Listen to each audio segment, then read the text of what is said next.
Salut à tous, on se retrouve pour l'épisode 3422 du Zap Image. On commence aujourd'hui en ce jeudi 18 septembre avec des anniversaires. Et on commence tout d'abord avec un joueur que tout le monde connaît. C'est un ancien joueur de la sélection brésilienne. Il s'agit de Ronaldo R9. Il fête aujourd'hui ses 49 ans. Ce joueur qui aura quand même gagné dans sa carrière 2 fois le Ballon d'Or. N'oubliez pas que c'est lui toujours le plus jeune joueur à avoir remporté le Ballon d'Or. Donc 2 Ballons d'Or, 2 Coupes du Monde, 2 Copa América, 2 Super Coupes d'Espagne, une Liga, une Coupe UEFA et une Coupe du Roi. Le palmarès XXL bien sûr de Ronaldo, bien sûr, un très bon anniversaire. Et sinon les joueurs en activité, donc par exemple Pulisic, l'ailier droit de l'AC Milan fête aujourd'hui ses 27 ans. Par exemple Christopher Roux, ancien défenseur central de Rennes, il est parti au Spartak Moscou. Là il y a quelques semaines, il fête aujourd'hui ses 24 ans, le défenseur camerounais. On continue, on va parler maintenant de ce qui s'est passé lors de la soirée hier soir. Et on commence tout d'abord avec le Paris Saint-Germain, c'était de la Ligue des Champions. Le Paris Saint-Germain recevait l'Atalanta Bergame. Et c'était un match à sens unique pour les Parisiens. J'ai bien évidemment regardé le match. 4-0 pour Paris. Donc Marquinhos, Kvaratskhelia, Nuno Mendes et Gonzalo Ramos en toute fin de match. A noter que Bradley Barcola tire un penalty, très mal tiré en plus. Il n'a même pas pris d'élan. Bon, il a à peine tiré le péno. Bon, il ne l'a pas marqué. Sinon, ça aurait fait le score de 5-0. Bon, bref, 4-0. C'est un très bon résultat, bien sûr, pour le Paris Saint-Germain qui a totalement dominé, bien sûr, cette équipe de l'Atalanta Bergame. Plus de 22 tirs, 13 tirs cadrés pour les Parisiens et 4 buts ont été marqués. À noter côté gardien de l'Atalanta, il a réalisé quand même pas mal d'arrêts. Sinon, le score aurait pu être beaucoup plus lourd. Bon, bref, 4-0. Ça reste bien sûr une magnifique victoire pour les Parisiens. Donc, un festival d'entrée pour commencer cette nouvelle saison de Ligue des Champions. Et la une du journal Équipe aujourd'hui, en champion tout simplement parce qu'on sait que le PSG est le dernier vainqueur de la dernière saison de Champions League et il commence au mieux tout simplement cette nouvelle saison. Et Luis Enrique, donc le coach à la fin du match, donc avec la qualité de nos joueurs, il n'y a pas de surprise bien sûr quand les joueurs sont au top de leur forme, quand la finition est là aussi parce que le PSG, n'oubliez pas, saison dernière, en tout début de saison, le Paris Saint-Germain aussi dominait ses adversaires avec quasiment les mêmes stats que j'ai montré avant, mais il n'arrivait pas à gagner parce qu'il y avait un gros manque d'efficacité. Et en gros, quand tu arrives à mettre les occasions, quand tu les mets au fond des filets, et voilà, ça fait la différence avec une grosse victoire, bien sûr. Et Luis Enrique, comme lors du dernier match contre Lens où il était en tribune lors de la première mi-temps, ça a été exactement la même chose hier.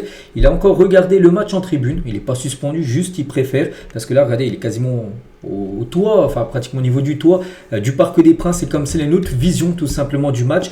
Et c'est une volonté de Luis Enrique de regarder les premières mi-temps en tribune. Je répète ce que j'ai fait au dernier match contre Lens. Parce que d'en haut, je prends beaucoup d'informations que je peux utiliser à la mi-temps et dire aux joueurs. Il reprend ensuite sa place en deuxième mi-temps au bord du terrain. Luis Enrique juge ce changement très intéressant pour sa réflexion. Donc voilà, les 2 derniers matchs, il a regardé les matchs en tribune. Enfin, quand c'est à domicile, on verra quand ce sera à l'extérieur. Il sera peut-être au niveau, bien sûr, du banc de touche. Mais voilà, souvent maintenant, il regardera les premières mi-temps à domicile, en tribune. Luis Enrique. Le meilleur joueur du match, c'est lui, c'est Kvaratskhelia. Déjà buteur, un magnifique but. Il a pris le ballon, il a fait un petit raid solitaire et grosse frappe. Et sinon, dans le match, vraiment encore une grosse partie, bien sûr, de Kvaratskhelia. Une note de 8 sur 10 aujourd'hui dans le journal d'équipe. Comme Nuno Mendes, également buteur et gros match. C'est les 2 joueurs du Paris Saint-Germain qui ont obtenu la meilleure note, 8 sur 10 pour les 2. C'est les autres notes. Donc, tout le monde a, je crois, la moyenne, bien sûr. Les notes les plus basses, c'est 5. Personne en dessous de 4, mais par exemple, 5 pour Maïlu, Bradley Barcola, ou même Lucas Chevalier, qui n'a pas eu grand chose à faire. Donc, Marquinhos, c'est note de 7. Marquinhos, buteur contre cette équipe de l'Atalanta, qui lui réussit plutôt bien. Il avait déjà été buteur en demi-finale de Ligue des Champions il y a 5 ans contre l'Atalanta. Il a été de nouveau buteur contre cette équipe. Neves et Vitinha, c'est note de 6. Donc voilà, c'est un match très correct, sans forcer, vraiment sans pousser énormément. Le PSG s'est imposé facilement contre les Italiens. Chevalier, quand on lui demande s'il s'est ennuyé hier soir, il a dit à 3-0, l'Atalanta a commencé à totalement relâcher. C'était trop compliqué pour eux. Je crois en plus ce week-end ils jouent contre la Juventus Turin. Ce sera dimanche à 15h. Et on pense qu'à 3-0, allez penser déjà à ce match-là. Les joueurs de l'Atalanta, ils savaient qu'ils n'allaient pas pouvoir battre cette équipe du Paris Saint-Germain qui était tout simplement trop forte. On va parler de João Neves, sort sur blessure. On sait que là du côté du PSG sur ce début de saison, pas mal de blessures. Il y a à nouveau blessé lors du dernier match. 3 joueurs ont été blessés. Kanguini, qui a pu jouer hier. Kvaratskhelia qui a pu jouer hier. Mais Beraldo qui n'a pas pu jouer hier. Il est blessé pendant quelques temps. Et là, c'est João Neves, les gars, qui est sorti sur blessure. Donc, on ne sait pas encore. Enrique, il a dit il faudra faire des examens. Donc, aujourd'hui, il ne va pas signer RM pour voir ce qu'il a, en gros, João Neves. Donc il est très incertain pour le classique français dimanche soir contre l'Olympique de Marseille. Et toujours avec cette équipe parisienne, donc Marquinhos, il parle aussi de Luis Enrique, pour nous apprendre à jamais contester les décisions de l'arbitre. Luis Enrique fait exprès de siffler les mauvaises décisions à l'entraînement. Donc voilà, Marquinhos explique une méthode utilisée par son coach à l'entraînement. Donc l'équipe peut surmonter toutes les circonstances d'un match, et ça c'est grâce à Luis Enrique parce qu'il s'intéresse aux moindres détails, et des fois il fait exprès de siffler en gros, l'inverse en gros de la décision qui aura dû être prise par l'arbitre. Donc à l'entraînement, je vous parle, voilà, pour éviter que les joueurs après en match protestent contre les décisions de l'arbitre. Donc voilà, en gros, ce qu'il fait, c'est que Luis Enrique, c'est un peu un entraîneur à part. Regardez, il regarde les matchs en tribune, il fait un petit peu ça aussi à l'entraînement. Donc voilà, mais bon, ça porte ses fruits. Paris a quand même gagné la dernière Ligue des Champions avec le jeu proposé, bien sûr, de Luis Enrique. Et toujours sur ce Paris Saint-Germain-Atalanta, donc 19 supporters de l'Atalanta ont été interpellés et placés en garde à vue. Donc hier soir, des affrontements éclatants entre supporters parisiens et supporters italiens. Le PSG affirme que les supporters impliqués sont exclus du Parc des Princes depuis longtemps. Donc voilà, concernant ce qui s'est passé dans les rues de Paris. Voilà ce qu'on va dire sur ce match hier. Bon, on ne va pas s'éterniser sur le match, 5 minutes ça suffit d'en parler. Voilà, Paris a été totalement supérieur et même en Youth League, la Ligue des Champions Juniors, le U19 où ça se jouait hier après-midi, et Paris a écrasé l'Atalanta 5-1 lors de cette rencontre avec un triplé de Quentin Njontou, inscrit un triplé lors de cette rencontre. Donc parfait également pour l'équipe U19 parisienne. On continue avec les autres matchs de Ligue des Champions hier soir. Il y avait une très belle affiche, Liverpool contre l'Atlético Madrid, 3-2 dans le match. De côté Atlético, c'est Marcos Llorente qui a marqué le doublé, et côté Liverpool, donc Robertson et Salah. Déjà au bout de 6 minutes de jeu, il y avait déjà 2-0 pour Liverpool, qui a commencé très fort, et après on se fait revenir à 2 partout. Llorente a marqué le deuxième but à la 81e minute de jeu, et comme souvent sur ce début de saison, Liverpool a réussi à gagner le match dans le temps additionnel. Là c'est la 92e minute du match. N'oubliez pas Burnley lors du match le week-end dernier, ils ont gagné 1-0, Salah sur penalty à la 95e, donc là c'est 92e, et là c'est Virgil van Dijk qui a marqué le but victorieux de Liverpool pour s'imposer contre l'Atlético pour ce gros match hier. Donc voici les statistiques de la partie, et à noter que Van Dijk a reçu le prix d'homme du match avec son but, bien sûr en toute fin de match, le sauveur de Liverpool, sinon ça aurait fait 2 partout, donc buteur de la tête, voilà, Virgil van Dijk, donc félicitations pour son prix. Et les 5 victoires quand même de Liverpool cette saison, c'est fou, ont toutes été obtenues après la 80e minute d'une rencontre, et souvent même dans le temps additionnel. Donc là, j'ai dit, il y a le match hier, il y a eu le match contre Burnley, il y avait eu un match contre Newcastle, souvenez-vous, il y a à peu près, 2-3 semaines, il y avait 2 partout, ils avaient marqué à la 90e, plus 10 minutes de temps additionnel. Il y a aussi d'autres matchs où aussi ils avaient marqué en toute fin de match, après la 90e. Donc là, c'est quand même leur 5e victoire cette saison, avec un but inscrit après la 80e d'une rencontre. Mohamed Salah, buteur, donc son 48e but en Ligue des Champions en 88 matchs, et 18 passes D aussi, on peut rajouter, donc les très belles statistiques de Mohamed Salah en Champions League. A noter qu'Alexander Isak a fait ses grands débuts avec Liverpool en Ligue des Champions directement titulaire. Il a joué à peu près 55 minutes de jeu, il a été remplacé après par Hugo Ekitike. Il a reçu une belle ovation. Bon, il n'a pas été buteur Isak pour ses débuts, mais voilà, il a joué ses premières minutes du côté de ce club où il voulait tellement rejoindre. N'oubliez pas qu'il est parti au clash avec Newcastle pour rejoindre les Reds de Liverpool. Et toujours avec cette rencontre, on va parler de Diego Simeone, donc le coach de l'Atlético. Donc à la fin du match, n'oubliez pas, ils ont perdu 3-2 avec ce but inscrit en toute fin de match. Donc Simeone, les gars, il a vu rouge. Donc déjà, il a pris un rouge, il s'est embrouillé avec un supporter qu'il chambrait, pour le supporter, en train de chambrer tout simplement Diego Simeone. Et du coup, regardez ce qu'il lui a fait, il lui a fait un doigt d'honneur. Voilà, donc après, il a pris rouge. C'est très très chaud à la fin de cette rencontre entre Liverpool et l'Atlético. Un autre beau match hier, c'est entre le Bayern Munich et l'équipe de Chelsea. Et c'est le Bayern qui s'est imposé 3-1. Donc avec un but tout d'abord contre Sokan de Chalobah. Voilà, pour le Bayern, un but et même un doublé d'Harry Kane. Voilà, 27e et 63e minute du jeu. À noter que Cole Palmer a été buteur lors de la rencontre, mais ça n'a pas suffi. Donc belle victoire du Bayern, donc 18 tirs, 5 tirs cadrés. Les 3 buts ont été marqués par l'équipe allemande, donc officielle bien sûr. Harry Kane avec son doublé, il est élu homme du match.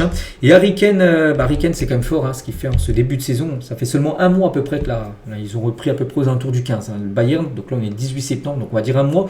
Il a déjà marqué 11 buts et 3 passes D en un mois. Toute compétition confondue, c'est quand même très fort bien sûr. En 7 matchs, déjà 11 buts, 3 passes D pour Harry Kane, qui est comme souvent bien sûr a des stats monstres. Et toujours sur ce match, donc c'est une victoire bien sûr pour le Bayern. Donc Neuer qui était dans les buts bien sûr du Bayern, sa 100e victoire en Ligue des Champions. Donc il rentre dans le cercle très fermé des joueurs qui ont au moins 100 victoires en Ligue des Champions. Donc lui il a 100. Iker Casillas, l'ancien gardien du Real Madrid, 101 victoires en Ligue des Champions. Thomas Müller, 103 victoires en Ligue des Champions. Et Cristiano Ronaldo, le recordman, 115 victoires en Ligue des Champions. Donc là, on pense que Neuer, cette saison, a de fortes chances de finir deuxième. Il va dépasser certainement Casillas. Il faut seulement une victoire, il a 100. Casillas, il a 101. Et Müller a 103. Donc on pense que le Bayern va gagner encore quelques matchs cette saison en LDC. Donc il sera certainement derrière Cristiano Ronaldo, bien sûr, en fin de saison. On continue avec une autre rencontre, il y a l'Inter Milan. Leur dernier match, on se souvient, en Ligue des Champions, avait été une humiliation 5-0 en finale contre le PSG. Bon là, c'était le premier match pour eux pour cette nouvelle saison. Une belle victoire du côté de l'Ajax 2-0 avec un doublé de l'attaquant français Marcus Thuram. Il marque, on sait, très peu en équipe de France, mais du côté de l'Inter, il marque quasiment tous les matchs.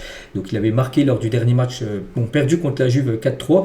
Mais là, en tout cas, il a été buteur, double buteur, même Marcus Thuram. Donc parfait pour lui. Donc voici les statistiques, bien sûr, de cette partie. Et à noter que c'est bien sûr Marcus Thuram, double buteur du match, voilà, qui remporte le prix d'homme du match. Et cette saison, les gars, donc c'est 4 matchs, toutes compétitions confondues avec l'Inter, 5 buts et une passe D. Comme j'ai dit, avec l'Inter, il marque beaucoup avec l'équipe de France, c'est très moyen, je crois qu'il a joué à peu près 35 matchs à peu près pour 2 ou 3 buts. Je ne sais plus si c'est 2 ou 3 buts, mais bon, ça reste très peu en plus de 30 matchs marqués, on va dire 3 buts avec l'équipe de France, ça reste quand même peu. Donc en tout cas, du côté de l'Inter, il marque beaucoup. Marcus Thuram. Et Thuram, est revenu aussi sur le dernier match entre la Juve et l'Inter où son équipe avait perdu 4-3. Et en fin de match, il avait eu le sourire un peu avec son frère, bien sûr, Kefren. Il a dit: la polémique à propos du fou rire avec mon frère, les gens interprètent comme ils veulent. Les gens savent que je donnerai tout pour l'Inter. Il n'y a aucun problème parce que, bien sûr, ça n'avait pas passé auprès des supporters de l'Inter. Que son équipe perde, ils prennent remontada à l'Inter face à la Juve. Ils perdent 4-3 et lui, il avait le sourire à la fin du match avec son frère. Donc il a dit en gros, voilà, c'était juste, je sais pas, c'était fait peut-être une blague entre les deux, mais ça n'avait rien à voir, bien sûr. Il a fond, bien sûr, il a 100% engagé avec l'Inter Milan. 2 autres rencontres, des rencontres un peu moins spectaculaires, c'était entre l'équipe de Prague, le Slavia Prague et le club de Bodo Glimt. Ça s'est fini à 2-2 lors de cette rencontre. A noter que Slavia Prague menait 2-0 et Bodo Glimt est revenu 78e et 90e minute du match. Ils ont égalisé en toute fin de partie. Et Mbodji, donc buteur, même double buteur côté Slavia Prague, ce joueur sénégalais, et Youssoufa Mbodji, qui jusqu'avant le match hier avait marqué qu'un seul but en professionnel. Et hier, il inscrit un doublé. Voilà, il a marqué un but depuis le début de sa carrière en professionnel. Donc là, 2 buts directement. Et joueur arrière gauche. Hier, bien sûr, il a fait peut-être le match de sa vie. Il y avait également une autre rencontre, l'Olympiakos contre l'équipe de Paphos. Donc un club grec contre un club chypriote. Paphos où joue un certain David Luiz. Et 0-0. Et pourtant, Paphos, les gars, avaient pris rouge à la 26e. Donc l'Olympiakos à domicile, contre l'une des plus petites équipes de la Ligue des Champions. Ils auraient dû s'imposer, l'Olympiakos. Ils ont été accrochés. Voilà, ils ont dominé l'Olympiakos, mais ils n'ont pas réussi à marquer contre l'équipe de Paphos. Donc du coup, tous les résultats, bien sûr, donc quasiment tous les gros ont gagné. Il n'y a pas eu de surprise. Les plus grosses équipes, on va dire, se sont imposées lors des matchs hier soir. Au programme aujourd'hui encore de la Ligue des Champions. Donc c'est seulement bien sûr pour cette première journée. N'oubliez pas que dans 2 semaines, ça sera la deuxième journée de la LDC. Il y aura seulement le mardi et le mercredi. Donc là, ce soir, il y a encore la Ligue des Champions parce que l'Europa League et l'Europa Conference League, ça reprendra seulement dans 2 semaines. Donc concernant le programme, donc Monaco se déplace à Bruges tout à l'heure à 18h45. Copenhague contre Leverkusen. Il y aura un Francfort Galatasaray, Manchester City contre Naples. Le Barça ira défier l'équipe de Newcastle, peut-être la plus belle affiche bien sûr du jour, avec aussi City Naples. Et le Sporting contre Kerat Almaty. Donc voilà le programme aujourd'hui. Des rencontres de Champions League. Tiens, on va parler tout d'abord de l'AS Monaco à 18h45 contre Bruges. On souhaite bonne chance bien sûr au Monégasque. Et hier il y a eu un gros problème avec le départ. Prendre l'avion de Monaco à Bruges, c'est pas très loin, il y a peut-être 1 heure à peine de vol. Mais les Monégasques qui devaient décoller de l'aéroport de Nice ce mercredi en fin d'après-midi, hier vers Bruges, où ils disputeront donc le match aujourd'hui. Et en gros il y a eu un problème de climatisation dans l'avion et ça a obligé les joueurs de l'AS Monaco à reporter leur voyage à Bruges. Ils sont bien à Bruges maintenant, pas de souci, mais en gros ils ont dû prendre un autre avion parce qu'en gros il y a eu un gros problème de climatisation et les joueurs, les gars, ont été filmés, ils étaient en caleçon tellement qu'il faisait chaud dans l'avion et puis il faisait chaud en plus à Nice hier, donc du coup ils étaient en caleçon, tous les joueurs de Monaco. Donc là peut-être c'est flou, mais voilà ce qui s'est passé hier. Ils ont pris l'avion d'après et tout s'est bien passé. On va parler de Manchester City qui reçoit Naples ce soir. Il y a le retour de De Bruyne du côté de Manchester. Et le nouveau gardien de Manchester City, Donnarumma, est en conférence de presse. J'ai été très clair, mon souhait était de rejoindre Manchester City. C'était ma première et unique option, la seule chose que je voulais. Je suis heureux d'être ici, de faire partie de cette équipe fantastique, d'une famille fantastique, de donner tant à ses couleurs, à ce badge. Voilà, c'est vraiment le club. S'il venait à quitter le PSG, qui voulait absolument rejoindre, tant mieux pour lui, il rejoint Manchester City. Il a déjà fait un clean sheet contre Manchester United. Là, on pense que de nouveau, il sera titulaire ce soir, bien sûr, pour cette rencontre. Pour le FC Barcelone, ce soir, déplacement compliqué à Newcastle. N'oubliez pas que Newcastle, c'était dans le pot 4. Donc, on va dire que c'était les équipes les plus faibles, hein, mais bon, Newcastle chez eux, c'est quand même très compliqué, hein, bien sûr. Donc bref, voici le groupe convoqué par Hansi Flick. Donc à noter déjà le retour de Frenkie de Jong, qui avait été forfait lors du dernier match contre Valence, gagné 6-0 dimanche soir, et l'absence de Lamine Yamal. Lamine Yamal n'est pas là, il n'est pas dans le groupe, hein. Donc déjà forfait pour le match de ce soir. Donc Lamine Yamal n'est pas sûr aussi de revenir à temps pour affronter Retafe en Liga, hein. Il y a Retafe là, c'est même pas sûr qu'il soit là dimanche, hein. Et en gros, peut-être l'objectif ce serait de revenir face au PSG dans 2 semaines, hein. J'ai dit un nouveau tour de Ligue des Champions, et voilà, ça sera le 1er octobre prochain, peut-être le retour de Lamine Yamal. Et voilà, le Barça veut Lamine Yamal pour ce gros choc bien sûr contre le Paris Saint-Germain. On va parler d'une autre équipe, bon, elle a joué avant-hier en Ligue des Champions, c'est le Real Madrid. Et pour ceux qui ont regardé le match, hein, vous avez vu que Trent Alexander-Arnold, au bout de 3 minutes de jeu, il s'est blessé. Donc il a passé bien sûr des examens hier, et c'est officiel, Trent Alexander-Arnold a été diagnostiqué d'une blessure musculaire au biceps fémoral de la jambe gauche. Donc biceps fémoral, c'est derrière la cuisse. Voilà. De toute façon, quand on l'a vu se toucher, mettre la main derrière la cuisse, on sait que c'était musculaire. Et musculaire, c'est toujours pire qu'un coup, voilà, parce que ça prend beaucoup de temps à se rétablir. Donc là, voilà, biceps fémoral, c'est quasiment 6 à 8 semaines de disponibilité. Donc il va louper beaucoup de matchs, il devrait revenir quasiment au mois de novembre, hein, pratiquement. Voilà, donc il va louper par exemple ces gros matchs, hein, contre l'Atlético. Là, dans 1-2 semaines, les gars, il y a un match. Hein. L'Atlético contre le Real Madrid ne sera pas là. Le Barça, la Juve, hein, il devrait même louper ses retrouvailles avec Liverpool Anfield, parce qu'il y aura un Liverpool-Real aussi en Ligue des Champions. Donc voilà, on lui souhaite un bon rétablissement à Trent Alexander-Arnold. Concernant toujours le match où il a pu jouer à Arnold, enfin 3 minutes, hein, ce match Real-OM en tout cas, ça a été un carton d'audience sur Canal+, hein, donc Real Madrid-OM a battu un record d'audience de Canal+, sur un match de phase de Ligue des Champions. La rencontre a réuni plus de 2 millions de téléspectateurs, c'est énorme, hein, voilà, pour un match de Ligue des Champions de phase de poule. En plus, Canal+, c'est une chaîne payante, hein, donc avec un pic à plus de 2,3 millions, donc soit plus de quasiment 12% de part d'audience d'après Médiamétrie. Donc voilà, ça fait beaucoup de personnes ont regardé ce match, hein, entre le Real et Marseille. Et concernant ce match, hein, on a beaucoup parlé hier, l'affaire du deuxième penalty, bien sûr, où ça fait quand même beaucoup parler. Et ça continue à faire parler. Dimitri Payet, bien sûr, hein, il était sur une chaîne, hein, du côté de Marseille. L'ancien joueur, il a dit, comme il a mis un rouge au Real Madrid, l'arbitre a compensé avec la première chose qu'il a trouvée. La première chose qu'il a trouvée, c'est cette situation très délicate, voilà, de Medina, avec sa main vite fait toucher le ballon. Donc du coup, penalty direct. Voilà. Il fallait faire une balance, bien sûr, pour équilibrer le rouge, hein, qu'il avait donné à Carvajal. Dès qu'il a trouvé un truc, mais il a donné directement penalty sans même aller voir la VAR, hein. Ça, c'est quand même assez surprenant. Il aurait pu aller voir la VAR, il est parti voir la VAR pour Carvajal. Pourquoi il n'est pas parti voir la VAR sur ce penalty? L'assistance vidéo aurait pu lui dire, au moins va voir les images pour vraiment prendre une décision vraiment nette. Non, il a pris directement sa décision sans aller voir la VAR. L'arbitre, hein, et bien sûr ça passe pas du côté de Marseille. Même ce journaliste espagnol, les gars, de Radio Marca. Marca, les gars, c'est un journaliste, Marca, c'est un journal spécialisé sur le Real. Il a dit, c'est un penalty inventé qui a donné la victoire à l'équipe de Xabi Alonso. Donc David Sanchez, un journaliste espagnol sur Radio Marca, défonce le Real Madrid après le match contre l'OM. Ce qui est sûr, hein, c'est que le Real Madrid ne va pas ajouter ses actions à son dossier de plainte qu'il va envoyer à la FIFA, parce qu'on sait que le Real va envoyer là un dossier, bien sûr, de plainte auprès des arbitres. Donc ça, ils ne vont pas le mettre dedans. Voilà, par rapport à ce penalty très litigieux, hein, le Real Madrid a été avantagé pour gagner contre Marseille. Voilà, donc il a été clair, hein. Pourtant c'est un journaliste espagnol, hein, qui dit ça. L'autre, lui, c'est un ancien arbitre français. Donc pour moi, ils se sont trompés. Donc pour Saïd Anjimi, ancien arbitre de Ligue 1, il n'y avait pas penalty sur la main de Medina. Il y a une augmentation de la surface du corps avec le bras, mais c'est fait de manière naturelle car le joueur est en train de tacler. Pour moi, ils se sont trompés, mais c'est très personnel. Ce n'est pas une erreur manifeste et c'est probablement pour ce que là, la VAR n'a pas rappelé l'arbitre, hein. Trop de pénaltys sont sifflés pour des joueurs qui taclent. On est en plein dans la zone grise, hein. Voilà, donc lui, il a dit qu'en gros, il aurait été l'arbitre, il n'aurait pas sifflé penalty, hein. Bon, il y a des joueurs, ex-joueurs comme Edouard Cissé, qui dit même, le Real Madrid qui mérite sa victoire. Si vous êtes supporter du Real Madrid, hein, vous n'avez pas tremblé, il n'y a pas photo. Donc Edouard Cissé, ancien joueur de l'OM, estime que la victoire madrilène est évidente. Quand même, n'oubliez pas que le Real a tiré plus de 28 fois, avec plus de 15 tirs cadrés. Il y a eu un énorme match comme de Rulli, parce que c'est que le score, Marseille s'en sort avec un 2-1, mais au bout de 5 minutes de jeu, il aurait pu dû avoir 2 ou 3-0 pour le Real, hein, avec déjà des grosses occasions en tout début de match.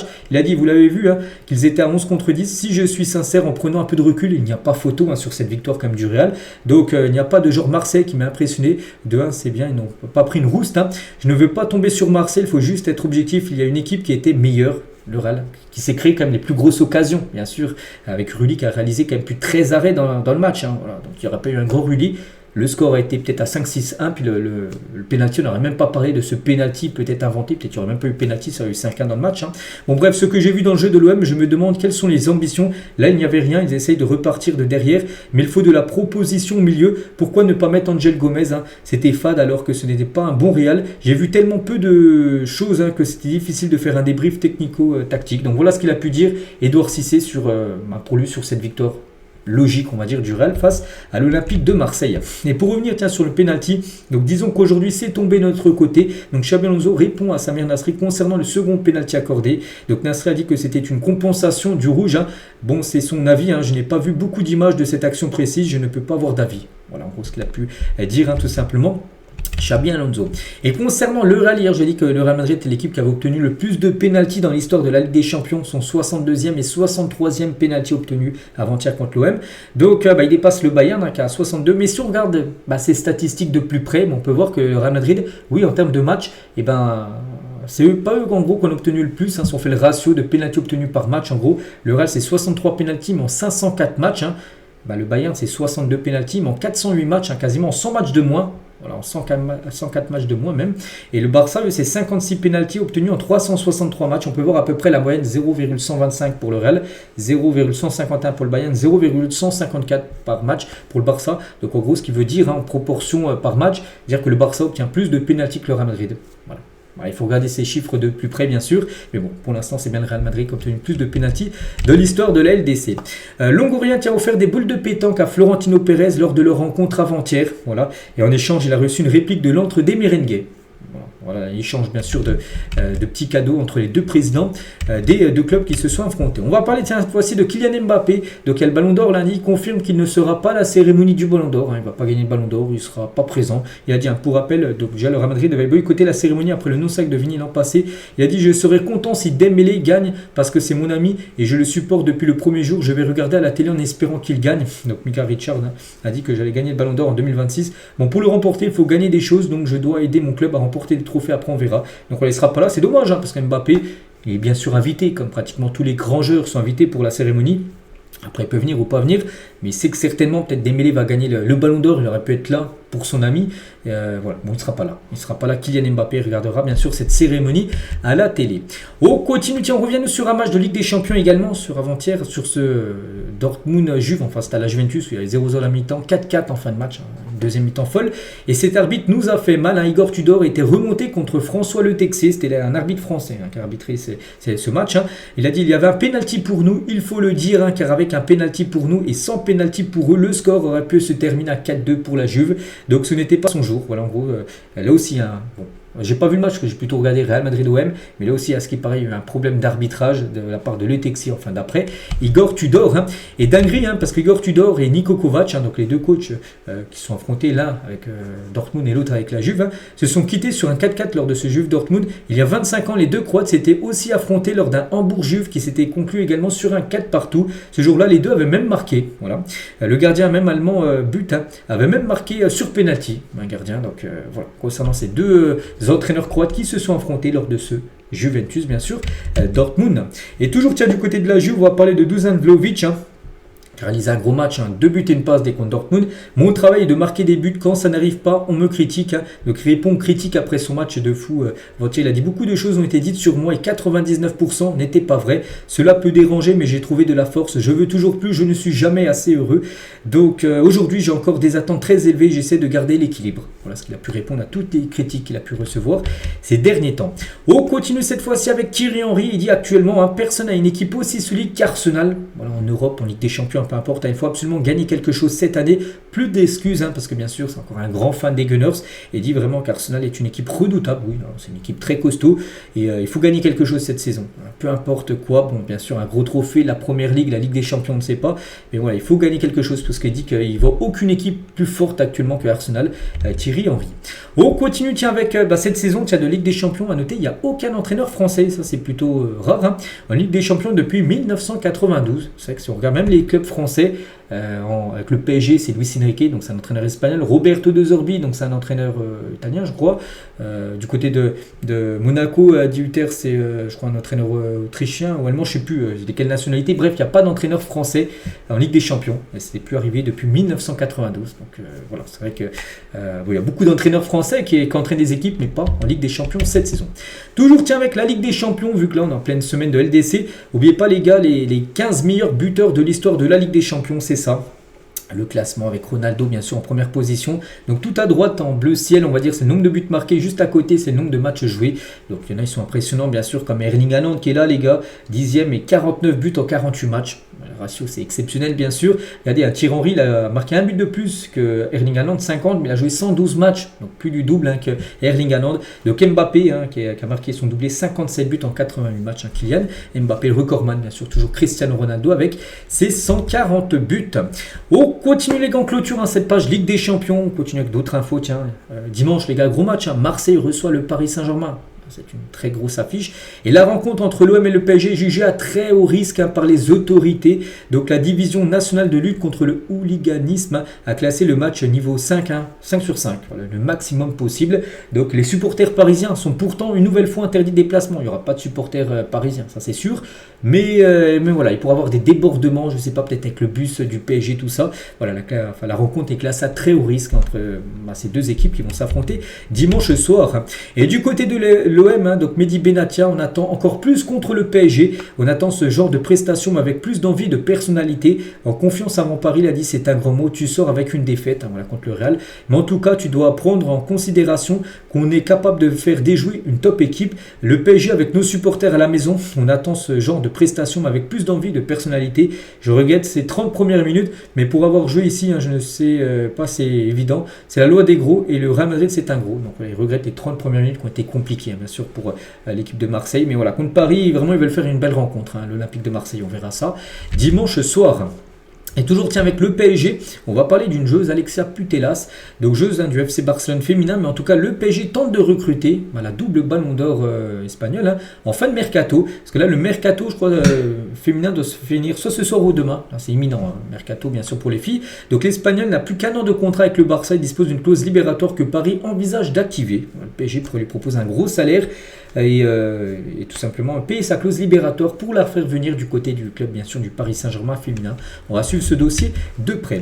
Concernant le Ballon d'Or, tiens, elle a gagné 2 fois le Ballon d'Or, bien sûr féminin, Alexia Putellas, parce que les 2 derniers ça a été Bonmati, mais avant c'est elle qui va remporter les 2 derniers. Et tiens, concernant le Ballon d'Or, lundi, on est le 18, c'est dans 4 jours, c'est le 22, et à noter que l'UEFA est officiel, annonce un partenariat entre Qatar Airways pour la présentation de la cérémonie du Ballon d'Or. Qatar Airways, n'oublie pas, sponsorise le PSG. Qatar, QSI, c'est les propriétaires du PSG. Dembélé a des chances de gagner le Ballon d'Or. Ça se met en place, bien sûr, pour Dembélé, bien sûr, Ballon d'Or normalement lundi.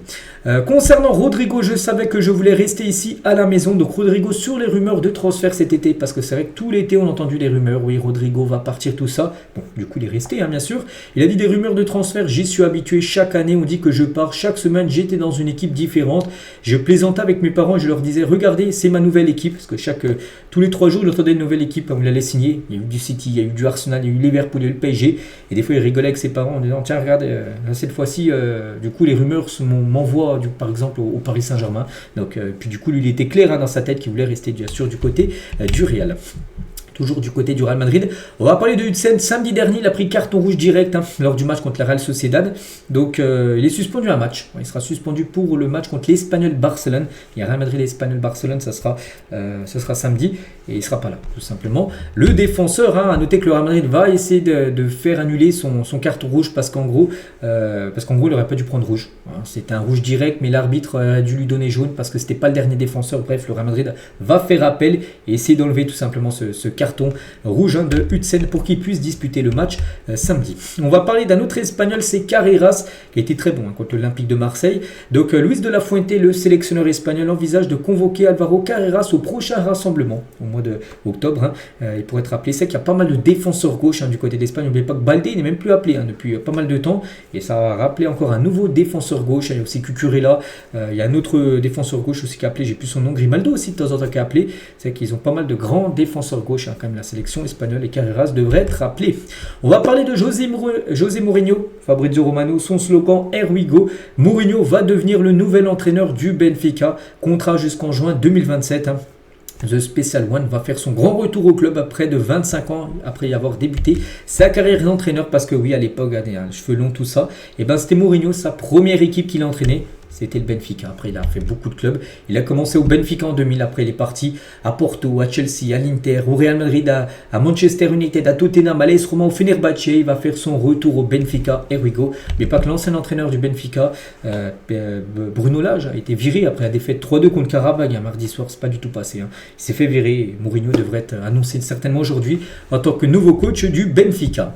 Benjamin Mendy explique pourquoi il a signé au Pogoń Szczecin, une équipe polonaise. Il a dit: je regardais les matchs de Pogoń en vidéo, j'ai apprécié l'ambiance dans les tribunes et la passion avec laquelle les supporters soutiennent l'équipe. Le stade est quasiment plein à chaque match. C'est ce qu'on aime dans le football et ça a aussi influencé ma décision. Voilà, il avait regardé quelques vidéos de cette équipe, ça l'a plu. Et il lui a proposé un contrat, il a dit oui. Voilà, concernant Benjamin Mendy, on lui souhaite bonne chance.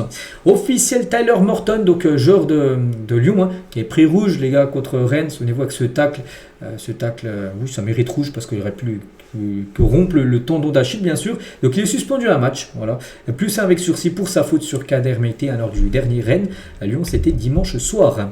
Concernant l'Olympique lyonnais, donc là, ce week-end, les gars, il y aura un match, non, c'est même demain, voilà, c'est le week-end, vendredi soir. Donc Lyon face à Angers, Samuel Umtiti sera mis à l'honneur ce vendredi par Lyon face à Angers. Le champion du monde 2018 donnera le coup d'envoi de la rencontre au Groupama Stadium. Mais pas qu'Umtiti a pris sa retraite, là, hier ou avant-hier, il a annoncé sa retraite. Et donc il donnera le coup d'envoi de cette rencontre demain soir. Et Umtiti maintenant annonce qu'il souhaite désormais être entraîneur. Voilà, footballeur, c'est fini, donc maintenant c'est entraîneur. Son objectif, avoir une équipe d'ici 3-4 ans. Il aimerait intégrer un staff d'ici un an à peu près. Il va prochainement commencer sa formation pour obtenir ses diplômes parce que voilà, pour être entraîneur d'une équipe professionnelle, il faut passer des diplômes, tout ça. Et d'ici un an, à peu près après ses diplômes, il aimerait être dans un staff, être adjoint de quelqu'un, puis après, 4-5 ans, voilà, prendre sa propre équipe, bien sûr. Et toujours avec Umtiti, donc pour l'instant, avant de commencer ses diplômes, et il devient consultant pour DAZN. Donc DAZN lance un nouveau magazine, Super Monday DAZN, avec Samuel Umtiti comme consultant. Voilà, un magazine à multisport 100% gratuit avec 4 heures de direct autour de l'affiche du lundi soir de Serie A. Et voilà, il sera là tout simplement, Samuel Umtiti. On continue les gars avec aussi Cristian Romero parce que pendant tout l'été, on a entendu beaucoup de rumeurs concernant le capitaine de Tottenham qui allait partir pour l'Atlético Madrid. Il a dit: je n'ai jamais dit que je voulais quitter le club, je n'ai jamais rien dit de tel. Donc Romero n'a pas voulu quitter Tottenham cet été malgré les rumeurs à l'Atlético Madrid. Parfois dans le football, certaines informations sont relayées sur les réseaux sociaux et dans la presse, mais je n'ai jamais dit que je voulais quitter le club de Tottenham. Je n'ai jamais rien dit de tel. Le plus important, ce n'est pas ce que disent les gens, mais ce que disent l'entraîneur et le président. Je suis vraiment très heureux ici du côté des Spurs de Tottenham. On continue avec Crotone les gars, donc c'est une équipe italienne a été placée sous administration judiciaire pour ses liens avec la mafia calabraise. Donc le club poursuivra ses activités sportives mais sous la supervision d'administrateurs judiciaires. Donc Crotone évolue encore en Serie A en 2021, il y a 3 ans. Mais là en gros il y aurait des liens avec la mafia et là-bas bien sûr ça passe pas en Italie et ils sont placés sous l'administration judiciaire si c'est vrai. Tout ça, s'il y a des preuves, le club pourra avoir bien sûr de grosses sanctions. On continue les gars avec le Barça, tiens, et Spotify, donc c'est pour écouter de la musique en gros, donc a communiqué au Barça son intention de renouveler le sponsoring maillot jusqu'en 2030 actuellement. Vous savez que ce maillot du Barça, le gros Spotify en plein milieu et ils veulent poursuivre bien sûr. Spotify paye plus de 100 millions d'euros quand même par an pour figurer sur le maillot bien sûr du Barça. Ils payent même plus, je crois, plus de 10 millions pour être sur le nom du stade, le Spotify Camp Nou bien sûr. Donc là en tout cas pour le maillot ils vont vouloir replonger jusqu'en 2030 bien sûr leur accord. Et on finit aujourd'hui avec Thomas Partey. On sait que ces derniers temps il avait des problèmes avec la justice et il plaide non coupable de viol et d'agression sexuelle. Le milieu de terrain conteste les accusations suivantes, donc 5 chefs de viol par 2 femmes et un chef d'agression sexuelle par une 3e femme. Donc la date du procès a été fixée au 2 novembre 2026, donc dans plus d'un an. Voilà, ça sera il sera au tribunal bien sûr pour par rapport à cette affaire-là. Donc voilà les gars ce qu'il y a à dire aujourd'hui. J'espère que ça vous a plu. Donc nous on se retrouve demain bien sûr. Demain voilà, avec tous les matchs encore en Ligue des Champions ce soir, on a encore beaucoup de choses à dire. Allez, je vous souhaite un très bon jeudi et à demain.